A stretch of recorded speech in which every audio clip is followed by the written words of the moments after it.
you lose confidence, you start perspiring, or you maybe, you feel so perturbed, you are not even able to hold your pen. An identical way is where Arjuna's situation also is explained in the Bhagavad Gita. It says, Vepadhuscha sharire me roma harshascha jayate gandhivam samsrade hastat tukchaiva paridahyate. It says, his body is aching. Vepadhuscha sharire me, my body is aching. Roma harshascha jayate. I have a hair raising experience. When you have a hair raising experience? Now this is a place where, you have a lot of snakes around. So one day night when you are walking down the street, we can see a cobra in the middle of the road. You will know what it means to say hair raising experience.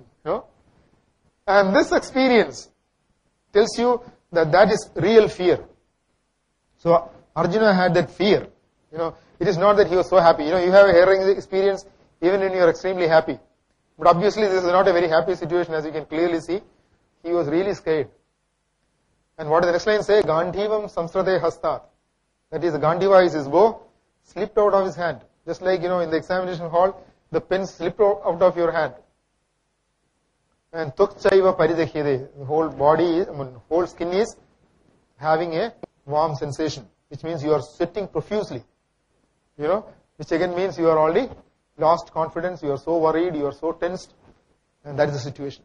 So even an Arjuna, who was a first-time student throughout, lost confidence when he came to the real moment of his life.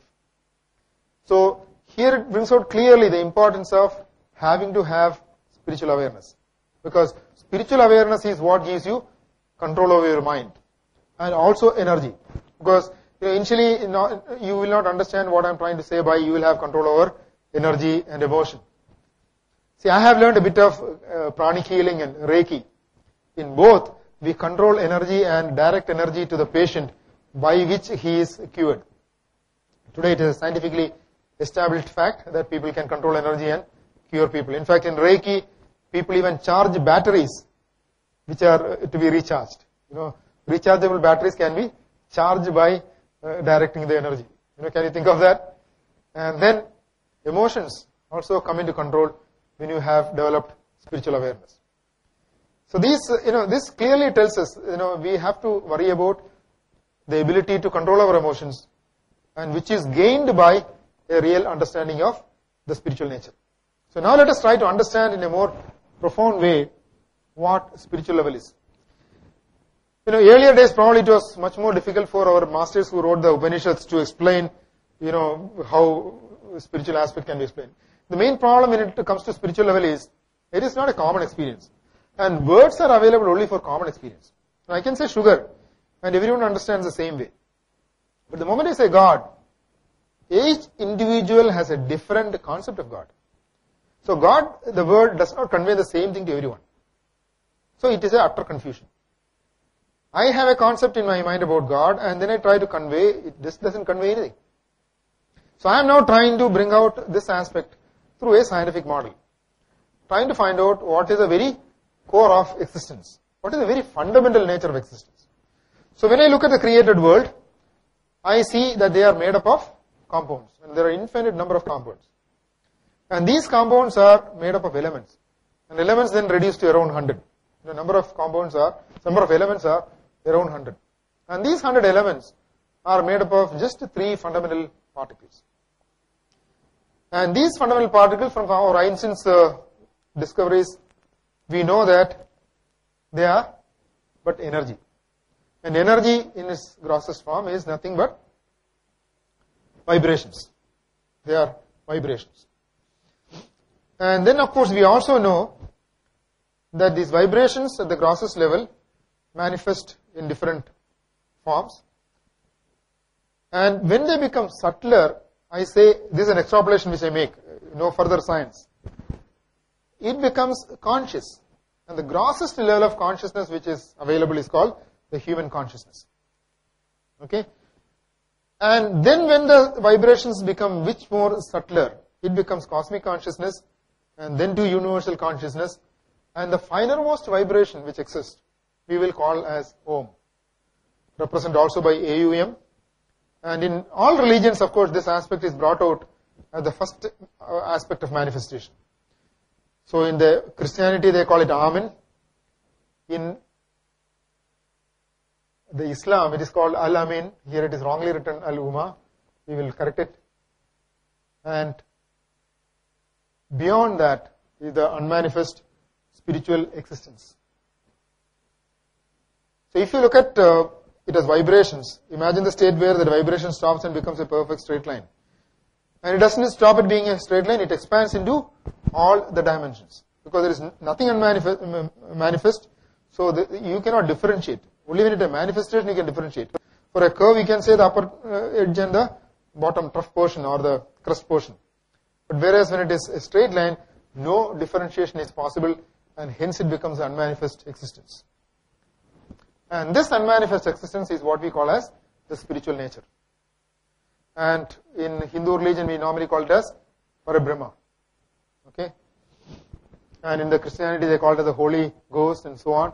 So every religion also explains this.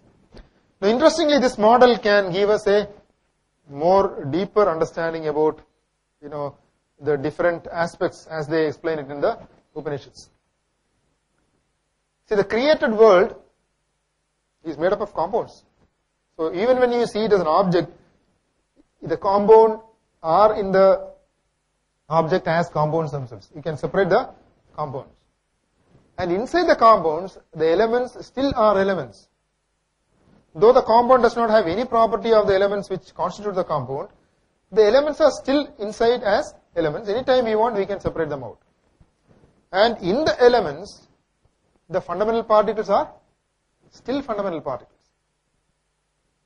Only difference is when two fundamental particles comes itself, the nature is not the same. Three fundamental particles come together, the nature is totally different. You appreciate this? And then of course we have our wave particle duality, which says even when it is a particle, it is still a wave. Particle and wave coexist. The element and compound coexist. The compounds coexist with the material form. And if you go down like that, we can finally say the unmanifest retains the unmanifest nature even when it manifests. The unmanifest is the pure spiritual nature, and the manifestation is the grosser forms of the same unmanifest existence. So now, if you look at it, let us say we have come up to the element nature. And then if I want to say, I can say molecules are inside me, molecules are outside me. And we have no confusion. Is it not? We clearly understand that molecules are inside me, molecules are outside me. Then I can go to the subtle level and very easily say, I am made of waves, and externally also there are waves. Waves pervade the whole universe. Is it not? And then it is only a small jump to say, God is in me, God is outside me. Or the unmanifest is in me, unmanifest is outside me. And if this understanding can be made clear, then we know the spiritual nature easily. And we will also understand, to gain that spiritual nature, we have to start working from the human consciousness level, because that is the subtlest form in our own existence. Other subtle forms are there which we are not now aware. We have our spiritual nature about which we do not have awareness. Whereas we have awareness about our human consciousness nature. And then we become subtler. How do we become subtler? We should become more silent. Normally we are so much worried, so much agitated, we generate much grosser vibrations at the human level. And then when we become subtler and subtler, we will go into the very subtlest level as the Om vibration, and beyond which we just slip into the unmanifest state. And having enjoyed the unmanifest state, when we come back, if somebody asks us to explain that, we just have no words to explain. And then of course the next aspect I would like to explain here is, all the manifest level is what we call as avidya. And the unmanifest level alone is called vidya. So if everyone has to know vidya, the only way is to become vidya or become unmanifest.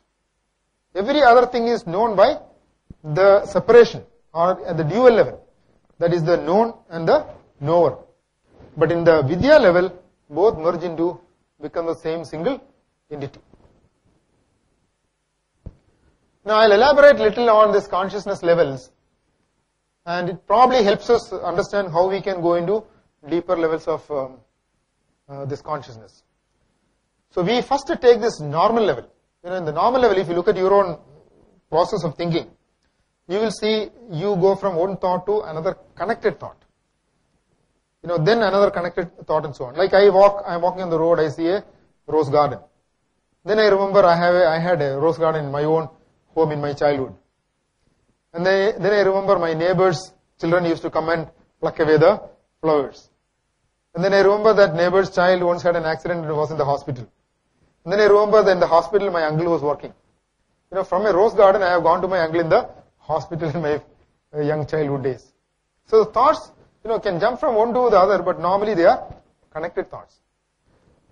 And when you become a little worried, what happens is, I go from one connected thought to another connected thought to another connected thought and finally come back to the first thought. So we normally develop a cycle of thoughts when you are worried. And when the cycle of thoughts become lesser, we call it a neurotic condition. A problem already has started. A person is not free to think, gets stuck with particular thought. Like, I can give an example. Somebody has locked the door and is walking away. Having walked a little distance, he is worried. Have I really locked my door? So he comes back. He checks everything. He is sure he is locked. He walks. After some time, again he has a doubt. Have I really locked the door?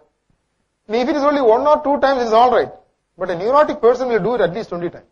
You appreciate this? So this is he doesn't have the freedom to get out of the doubt and understand, yes, I have really locked. And a mad person is one who normally has no freedom to get out of a very small number of thoughts. He had a shock. And in that shock, he is stuck with something like the old record players, the record is broken and so it goes on repeating the same route. So that's sort of condition for a mad person. So these are for us easy to understand, though we have not come to the mad level, but we have definitely worked at the normal level and the worry level, we clearly understand that. Now let us go to the higher levels. A calm mind is one where you have a thought, full stop. Then another new thought. Then another new thought. And they are not connected. And then what is the advantage? Your mind becomes a creative mind. A calmer mind is a creative mind because you get newer and newer ideas. You are not getting stuck with old ideas. You are freely able to respond to new inputs which are coming to you. And how do we develop this? These are where small techniques are also useful. Nowadays in Western countries also they are adopting, they are giving it out as very new ideas and so on.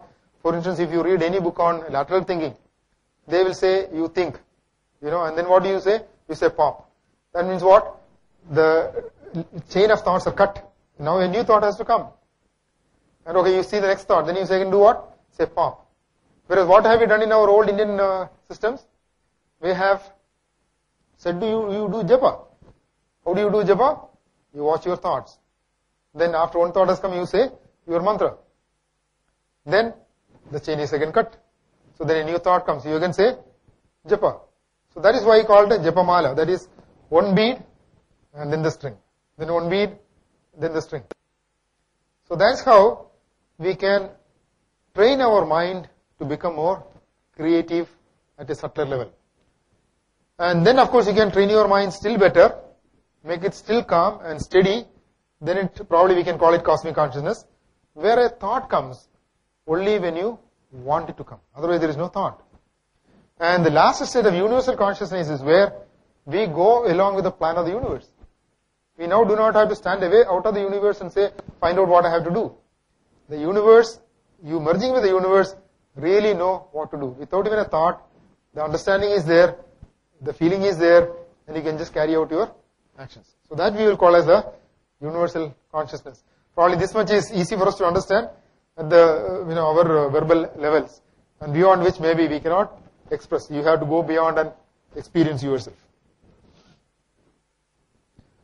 Now I should also say, having said all this, spirit and so on, what is the point in our knowing about spirit if I have nothing to do with spirit?